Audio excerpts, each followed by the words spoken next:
Okay, so for today's video, ang pag-uusapan po natin is yung mga influencers na apolitical. So, kung kilala nyo si Tito Mikey, may post siya na bigla siyang naging political. Ngayon kasi, ganito kasi yan mga lods. Ang isang influencer kasi, meron niyang branding. Ako lang naman siguro yung medyo walang pakialam talaga dyan sa mga ganyang bagay. Kasi nga, yung debunking, parang naidikit nyo na sa akin yan for some reason. Of course, kasama dun yung mga negative attributes, pero I don't care at this point. Pero merong mga ibang influencers talaga that they are very particular with their branding.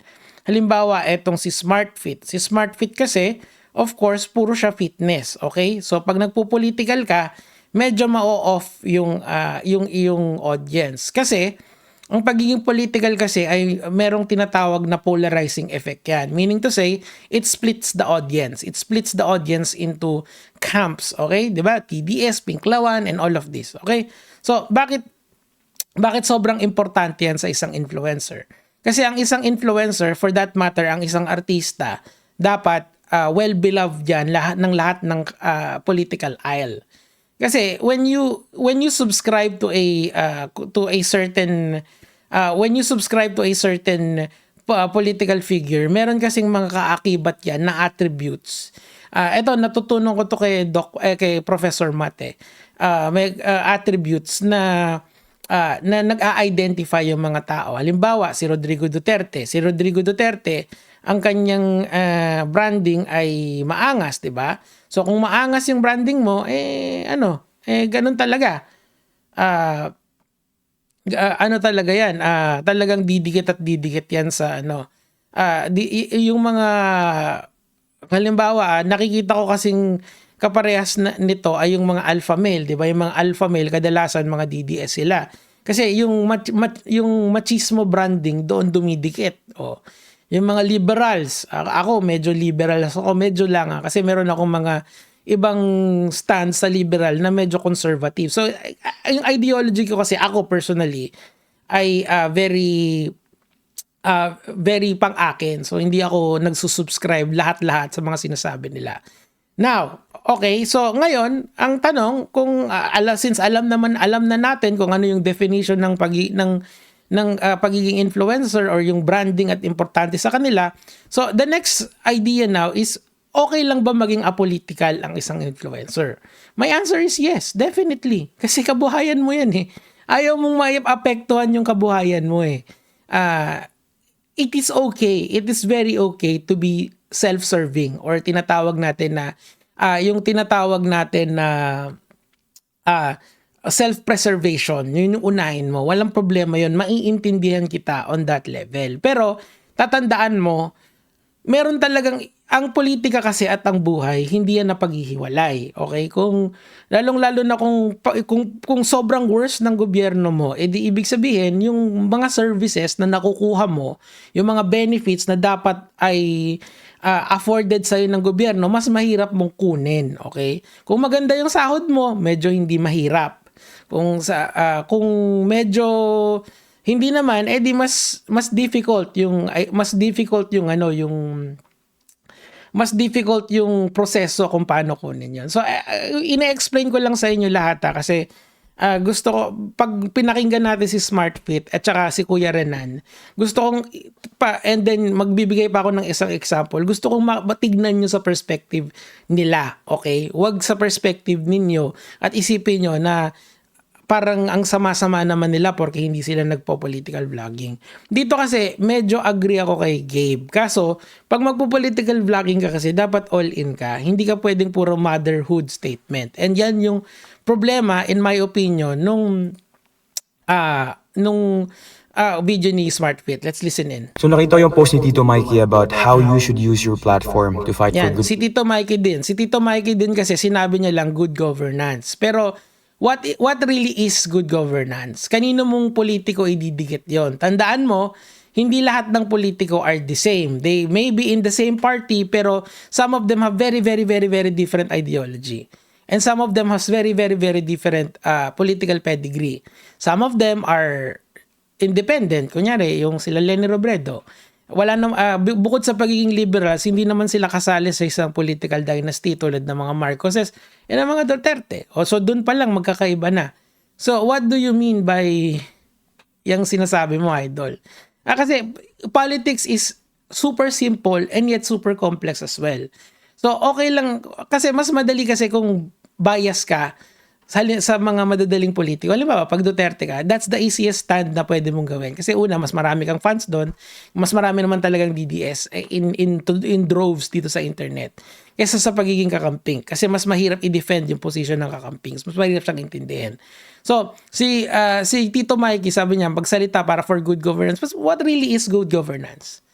How do you define that? What is the paradigm we're using to define good governance? Doon pa lang medyo malabo na yung argumento nitong mga tao na to eh. Now, let's skip here. Hears you. Ganon yung feeling ko dati. And with the recent happenings sa Senate, eto na rin ata yung sign na gamitin ko yung platform ko once again to fight for good governance. So, Ayan, so what is good governance again? At paano mo i-define yan? Kaninong politiko mo didikit yan? Kasi para sa akin kasi, when you say good governance, ang naiisip ko si Leni Robredo. No one else. Kasi yung angat buhay is yung kanilang slogan nun sa gobyernong tapat, angat buhay lahat. Quite literally, yan yung pinantapat nila sa Unity. Uniteam. Kaso ano nangyari? Mas pinili niyo yung mga popular na tao. That is why we are in this mess. Okay? Kasi that is your choice. Para sa akin, hindi. Election kasi, hindi to opinion ko lang this is facts. Election kasi is the only way we can change the government lawfully. We can change the people who run. If we elect people, na halimbawa, kasama ka sa mga kasama sa political dynasty, baka mahirapan tayo na, alam mo, kasi na umangat because of it, okay? Now, this is the point of view of this person. Tuloy lang natin ng content and we'll move on kay Kuya Renan. yeah, I apologize. Sa previous videos ko, I was insensitive. Ano ba yan? If I offended anyone, I apologize. Ilaban natin at magkaisa tayo and let's fight for good governance. Ano bang sinabi ni SmartFit? Parang may sinabi siya na magpo-focus na lang ako sa kanya kung political. Wala naman yata eh. Politics, ayan. SmartFit politics. Hanapin natin.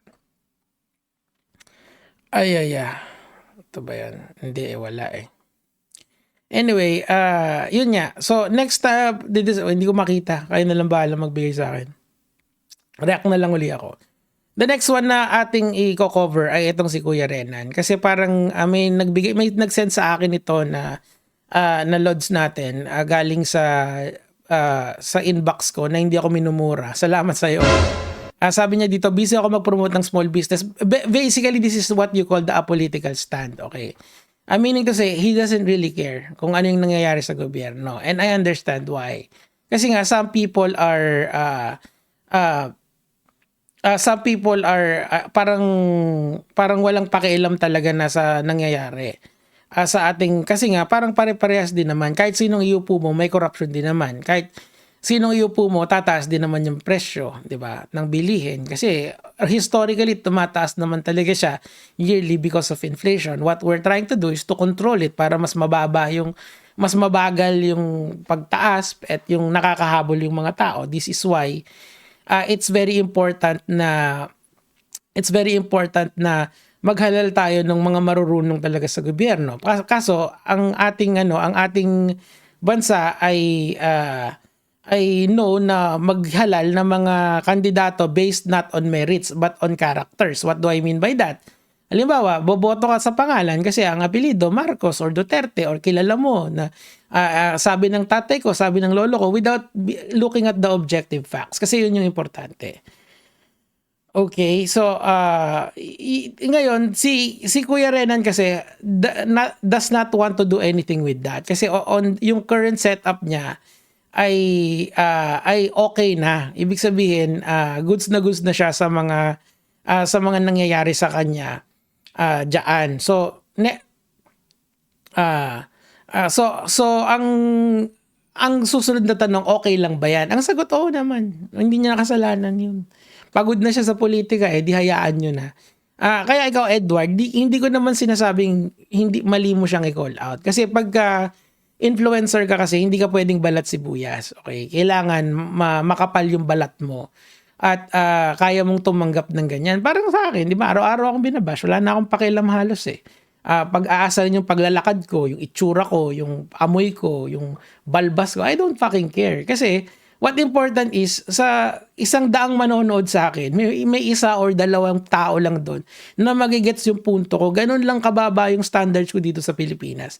Kasi I'm hoping one day na yung dalawa na yun baka maging 4. Baka sa susunod 8 na yun, sa susunod 16 na yun, sa susunod 32 na yun. And then I'm happy with it. Now, masisisi nyo rin ba yung mga influencers and mga artista na sila ay, kunyari, si Jericho Rosales, kilala niyo siguro si Jericho Rosales, di ba? Si Jericho Rosales ay pumunta siya sa Ako Bicol. Na-endorse niya ang Ako si Bicol. Wag na tayong lumayo, si Kong TV. Si Kong TV din, isa din yan sa mga tao na nag-endorse ng party list, yung Solid North, 'di ba? To the point na pinabash siya araw-araw tungkol doon, 'di ba? And then all of a sudden biglang sasama siya sa flood control, 'di ba? And well, in fairness naman sa Solid North, wala naman silang kasi yung bagong pasok na congressman doon, hindi naman siya kasali doon sa flood control na 'yon. Pero ang point doon kasi may perception kasi ang mga Filipino that once you align yourself with a political party na hindi nila gusto, either bayaran ka, maleta ka, and all of this, diba? So, intindihan nyo na lang din, some people are doing that for self-preservation. Parang sila SmartWit, kaya hindi sila nagsasali sa politika because they want as much people eyes on their content. Kasi it's very hard. It's very difficult to make an audience. Tapos ang mangyayari, pag nalaman nila na DDS ka or dilawan ka, i-hate ka nila, mag-unsubscribe sila sa'yo. It's very hard for that. For some people, for some influencer, masakit sa kanila yon kasi hindi naman overnight na bibuild ang audience eh. It takes time, diba? So, given these ideas, mga lods, I think you should understand that influencers are also people. They are also covered with our laws. Meaning to say, kung ano yung pwede sa'yo, pwede din sa kanila. Ang iba lang talaga is yung platform na ginagalawan nila kasi mas malaki sa kanila. So, ang point dito, dapat ikaw ay bigyan mo sila ng chance mag-bloom kung ano yung gusto nila. Yan lang naman po, mga lods.